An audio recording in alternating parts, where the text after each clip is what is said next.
Hello everyone, welcome to Loud's Lounge.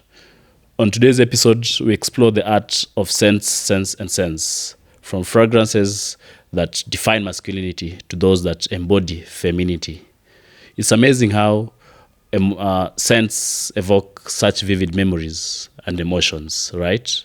Get ready to immerse yourself in a symphony of aromas. Welcome.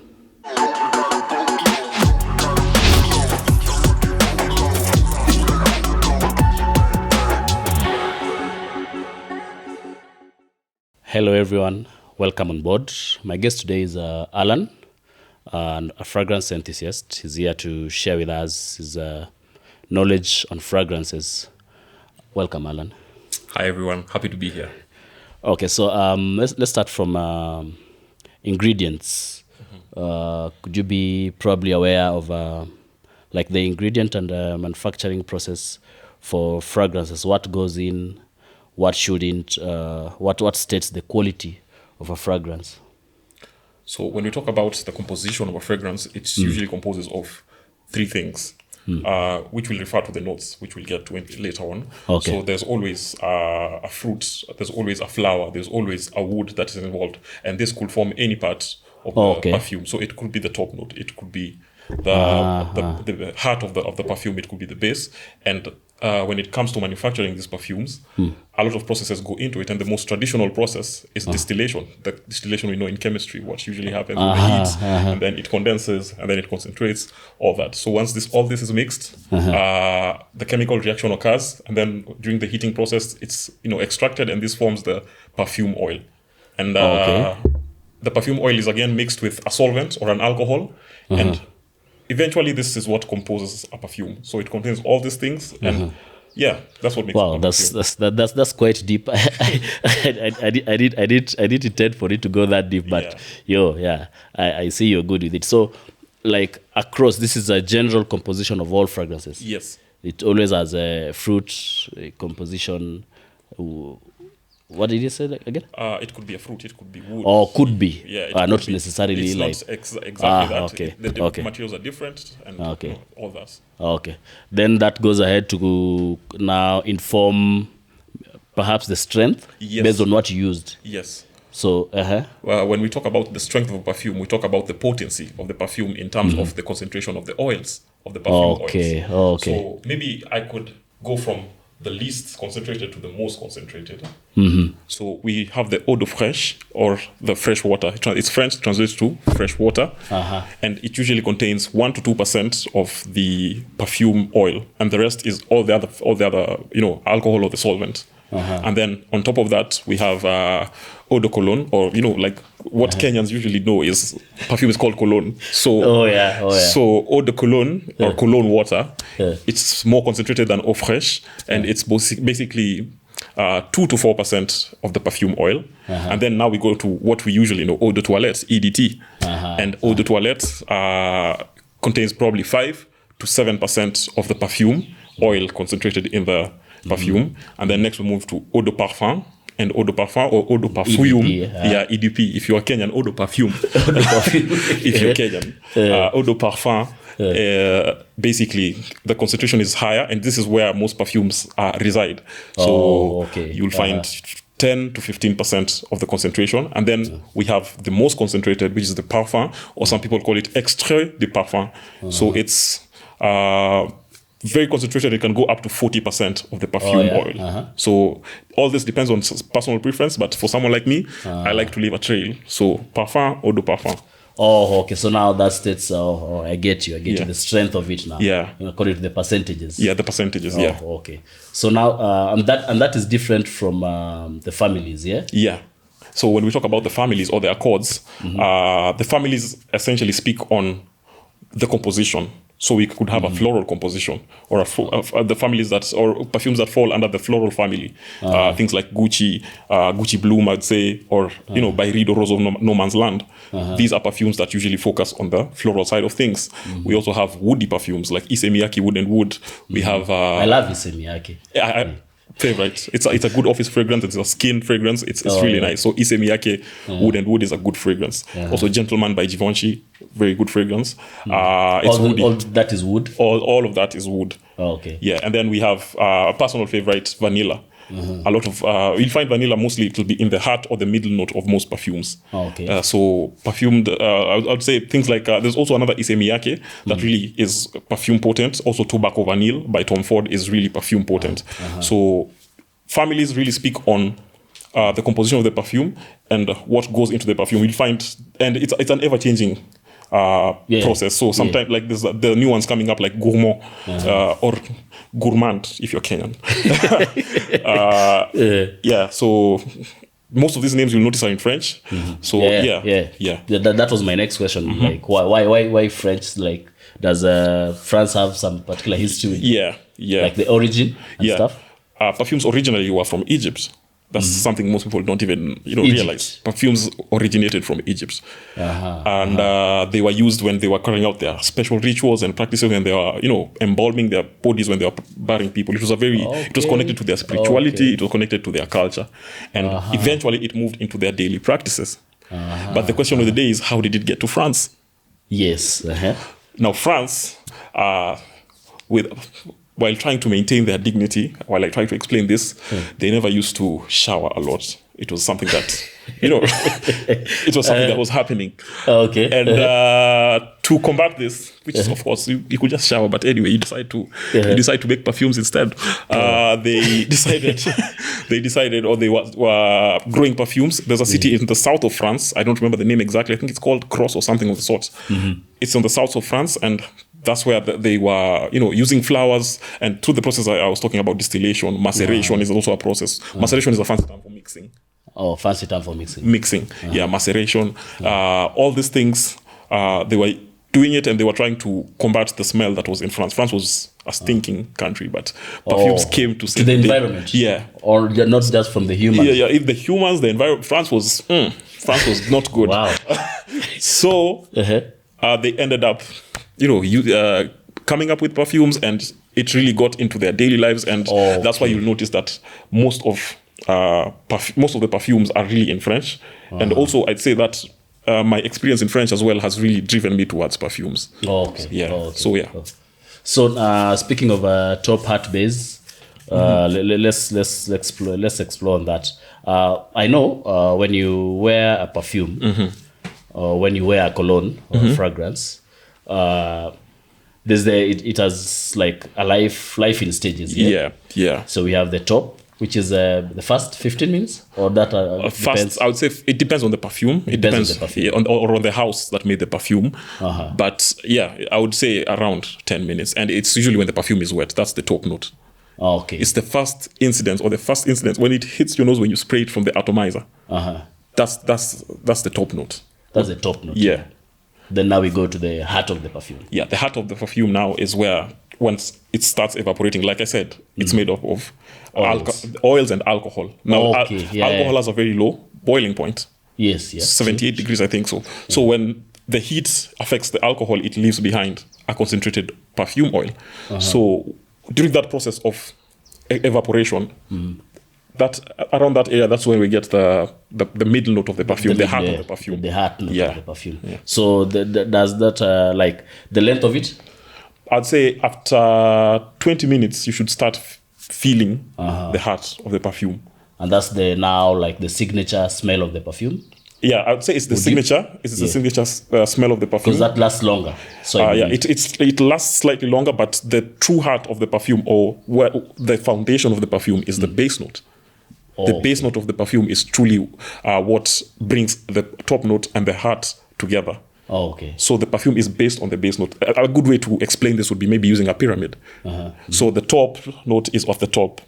And then as it goes down, it gets wider. The wideness or the increase in size of the pyramid indicates also the strength of the perfume going on. So there's no change in smell from the top now to the heart.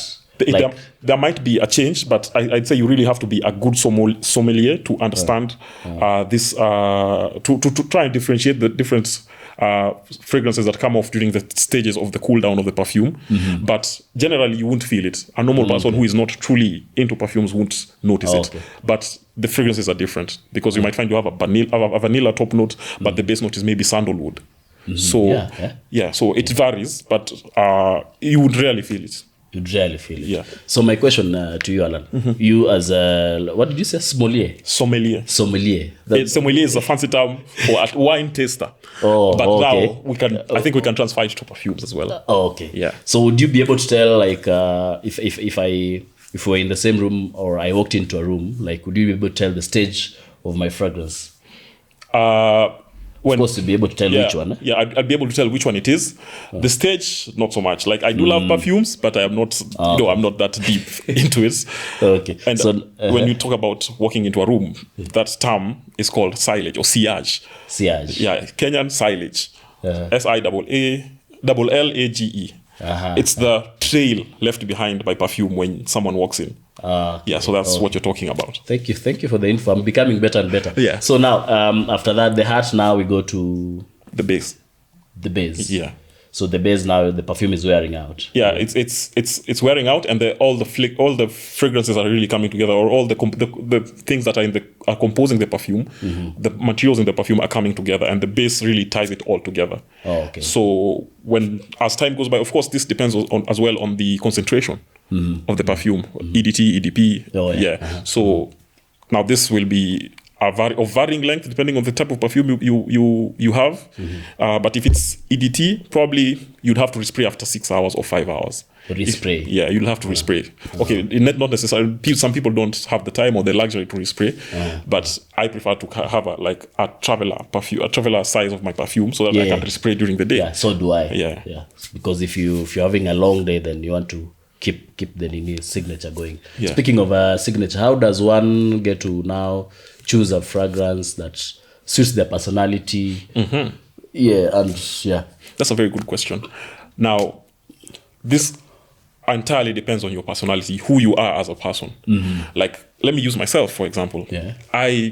I love perfumes and I love smelling perfumes, but the perfumes that are usually, woody, and you'd find that most woody fragrances are targeted towards men. Woody fragrances to me don't work. They all smell the same. Like, it might have, especially with the top note, you can you can go to try and experiment and try to smell all of them, but they have the same smell. But for me, what works is a floral fragrance or anything unisex to feminine. That's what works for me. So for me, I feel like female perfumes or unisex perfumes really have that character to them.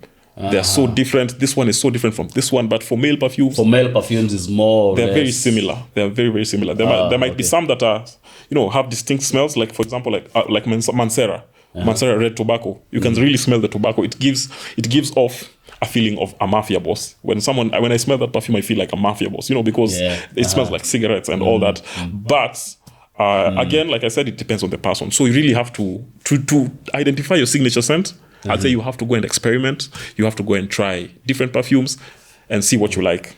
Okay, that's a new shift, because what I've known is that our lady counterparts tend to use more of male fragrances. Yep, but now you've just given it a twist. Now I'm learning. Yeah. So now, traditionally, are there those fragrances or family fragrances associated with, say, gender? Like, you'd say, I'd expect to smell this on a lady. Yes. And this on a gent. Yes. Essentially, it's the marketing. It's the marketing of the perfumes. Whoever is marketing that perfume really has a target. And you'll see that most houses or most perfumers will really try to market woody fragrances towards men or aquatic fragrances toward men. But for me, or basically, maybe I can also look at the flip side. You'll find that for women, it's floral fragrances, it's powdery fragrances that are really marketed towards women. But it's marketing. I would say perfume doesn't have a gender. Perfume doesn't, it doesn't identify with anything. If you like it, buy it. Okay. Yeah. So, so for any like female fragrances you'd cite? 100%. 100. I would live and die on this hill. Baccarat Rouge 540. It's a very expensive fragrance. It's very expensive. One of the it's a niche fragrance. It's very expensive, but the sillage, the longevity, it's a whole. I will spray it today. Tomorrow you will smell it. Oh yeah. It's a very strong perfume. It's very unique, and it commands attention. I like attention. Who doesn't like attention? Everyone does. Yeah. Okay. So as I had this talk of niche. We also have like there's niche against designer. There's niche. Designer. Yeah. There's niche and there's designer, and there's something new coming up called independent. Oh yeah. Yeah. So when you talk about designer fragrances, what we mean is it's associated to a brand. A good example I give is like Gucci, Fendi. There's all these perfumes that are related to fashion houses. And when fashion houses are constructing perfumes, they really try to market it or to try to include it to their clothing line. Like if you look at Gucci, the clothes that are from Gucci usually have a floral accent towards them. And you'd find that even the perfumes of Gucci are really floral. So they really associate their clothes to their fragrance. And then when we talk about niche fragrances, now these are made by purely perfume houses. They don't do anything else. They don't do anything. For them, it's a manufacturing plant of the perfume. They're off the perfume. They don't do anything else. And a good example I'd give, there's this one house from Oman. It's called Amouage. Amouage is purely perfume. It's one of the most expensive perfumes in the market. It's purely perfume. And you'd also find these houses also in Switzerland, in France. All these houses are still there. Another example maybe I can give is the Baccarat that I did mention before by Rideau. There's also one that's really coming up. It's called Le Labo, which translates to the lab. It's just French for the lab. And they purely make perfumes. And then when we talk about independent houses are the niche of the niche. Okay. The niche of the niche. They are very exclusive. They do not... basically, the best way I can describe it is the niche of the niche. And the price-wise, it reflects even in the price. Even in the price, because they're very expensive. They're very hard to find. They're called. If they release it like it's a limited amount of perfumes that have been released. Okay. Yeah. To probably expand on the cost, if you say niche of the niche, general pricing of fragrances. What's your take on buying a whole bottle of a fragrance vis-a-vis buying now this thing put in smaller bottles, the small vials, 100 ml. I think they're called Explorer packs or something of the sort. Yeah. So and the price, maybe say the most expensive fragrance you've used. Yeah. Okay. So when we talk about pricing, perfumes are expensive. Yeah. Perfumes are extremely expensive, and the good thing is that the fact that perfumes are expensive, people come up with alternatives, which is what we'll hear people calling dupes or duplicates of the perfume. They are original perfumes, yes, but they are dupes. A good example I can give is Aventus Creed. Aventus Creed is as an expensive fragrance. If we're talking about USD, probably 300 to 250 to 300, which when we come to Kenya is about 440k, 30k, 40k. That's for how many mls? 150 ml. 150 ml. Yeah, so you can see, in Kenya, that's someone's rent, true. That's where dupes come in. And a good dupe of Aventus Creed is Club de Nuit by Amraf. Club de Nuit is a better fragrance, in my opinion. It's a it's a better fragrance. I've heard of ratings for it. Yeah, it's a good perfume. It's stronger than Aventus, and it lasts longer. Yeah, so when you talk about pricing, you can always find an alternative. And even when you come to Nairobi, there's the ones that use the syringes. Yeah, it's 100. You can always find something that is in your price range. But if you have the money, spend it. That's my advice on perfumes. They are very expensive. And when we talk about the most expensive perfume I've used, it would be the Amouage Jubilation 25. It's a strong, flowery fragrance that I really loved. It's unique. It's from the Arabs. I loved it. It was around 35 to 40k. Yeah, I don't remember the exact price because it was a long time ago. You love yourself that much. Speaking of the syringe ones, what's like? Let's talk Kenyan market now. The syringe ones, the ones people go buy, then on a syringe. Then I hear there's a joke they say around like they give you a bonus here. Yeah, the ones that's left in the. Okay, are they so much off or just? From my experience, there's a time I was looking for Versace Eros, and I was really trying to find the perfume in Nairobi, and I couldn't find it. Or at the time, I would say I didn't have enough funds to buy it.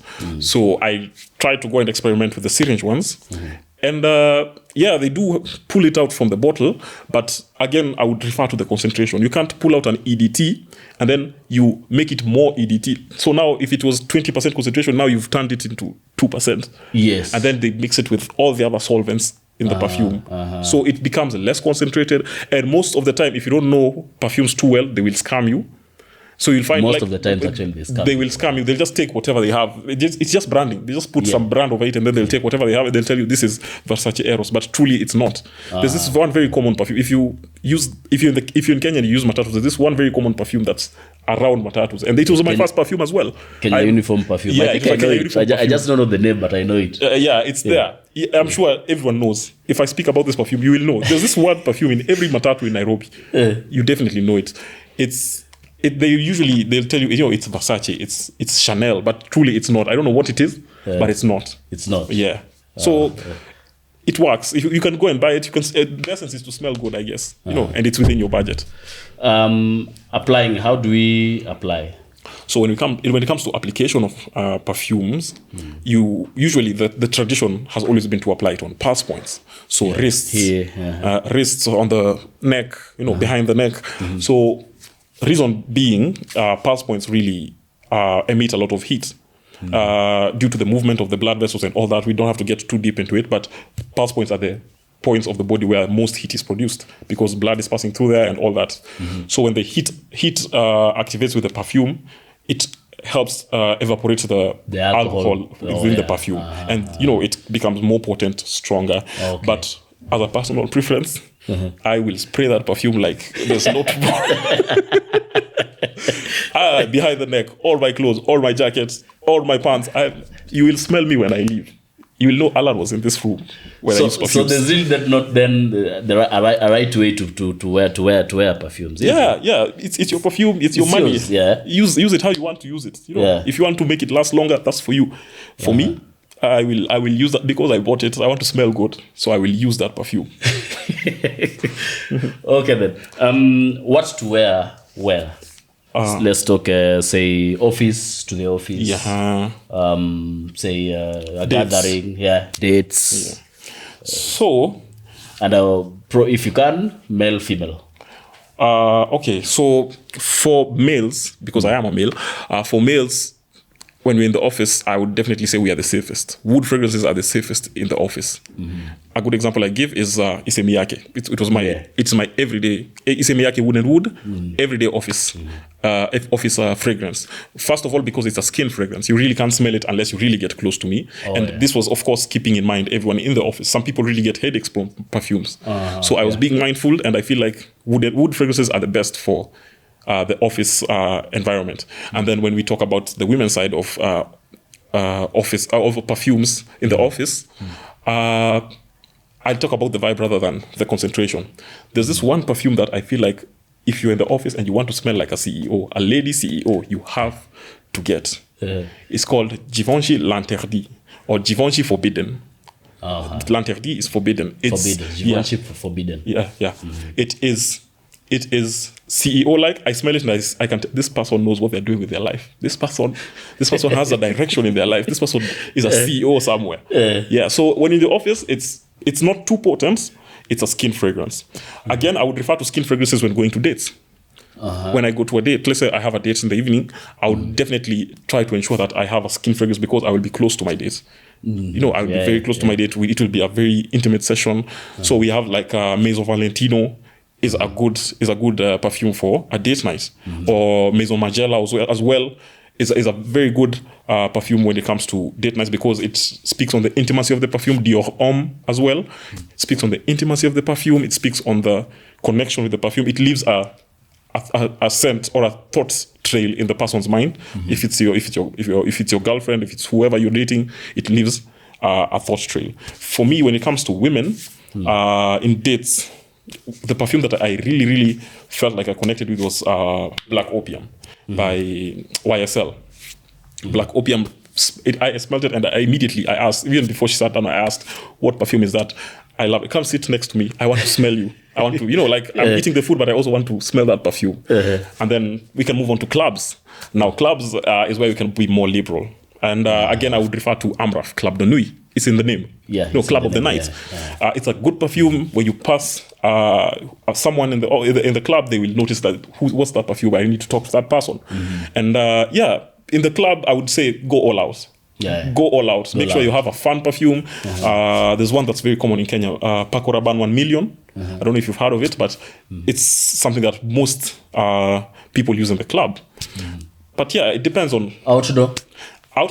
Definitely a citrus scent, something that is based on citrus, and even aquatic scents. When I speak about outdoor, I also speak about the gym. Aquatic scents are really good for the gym. It can be male or female, but an aquatic based scent is really good for the gym. It's fresh. It speaks on you smelling clean. There's this clean smell someone can have, and when you're outdoor, I feel like it really works. It really works. Yeah. And I know someone will be getting surprised, like people wear fragrances to the gym. Yeah, there's no break. We smell good. Even when I'm waking up, I smell good. Yesterday's perfume ni ya leo. Yeah.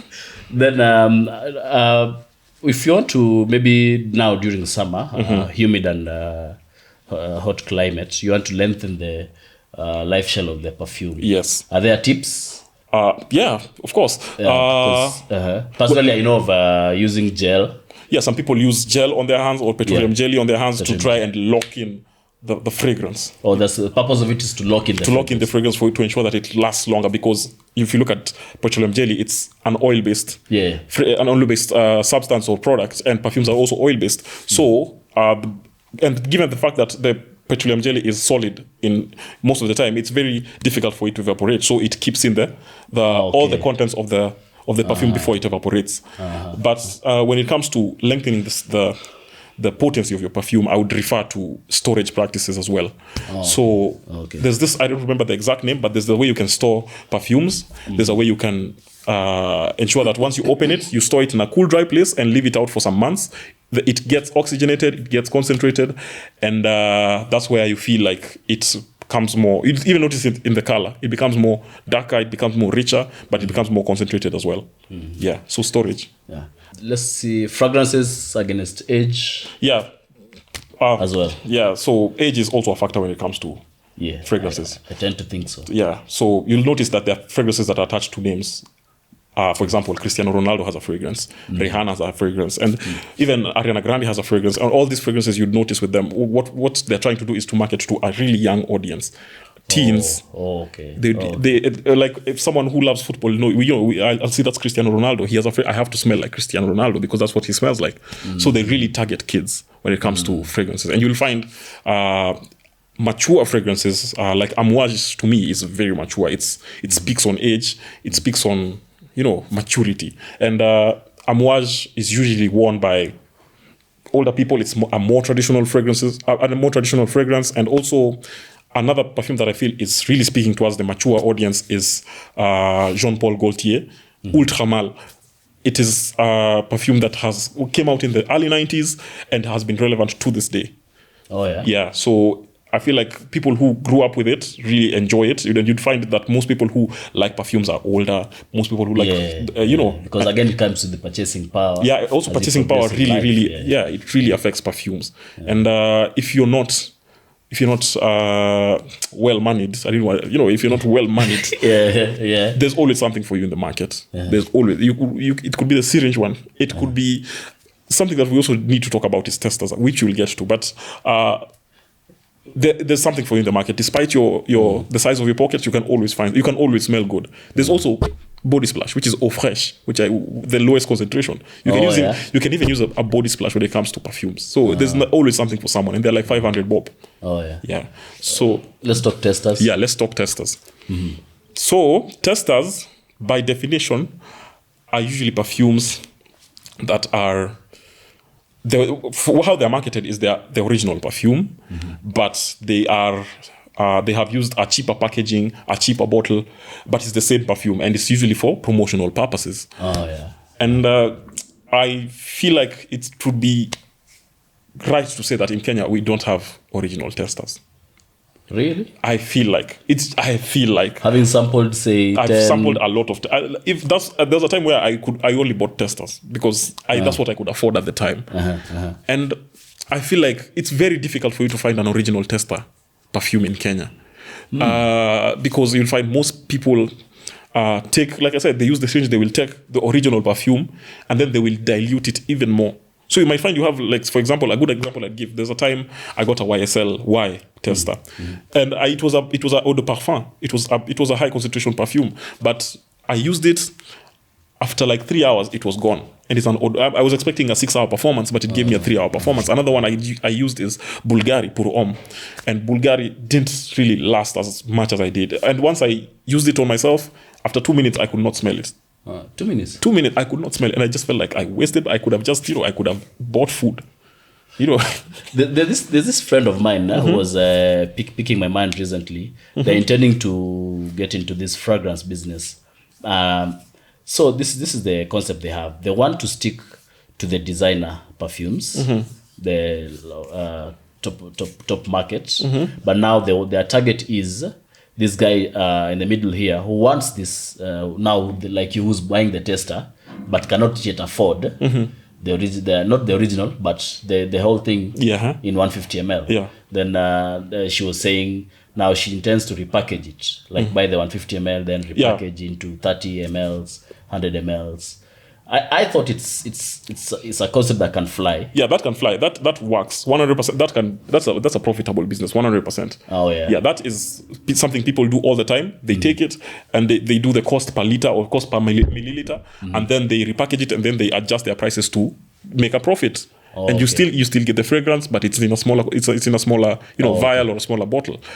And I've seen it work with so many people, so many businesses, even in Nairobi. That's how they run. And I would advise people, if you can, buy that. Buy that instead. That's a good alternative. It's the original perfume. It's just smaller, and you can afford it, and it'll last longer as compared to the tester of the perfume. Thank you so much, Alan. Thank you so much, guys. I hope you've learned a lot. I did.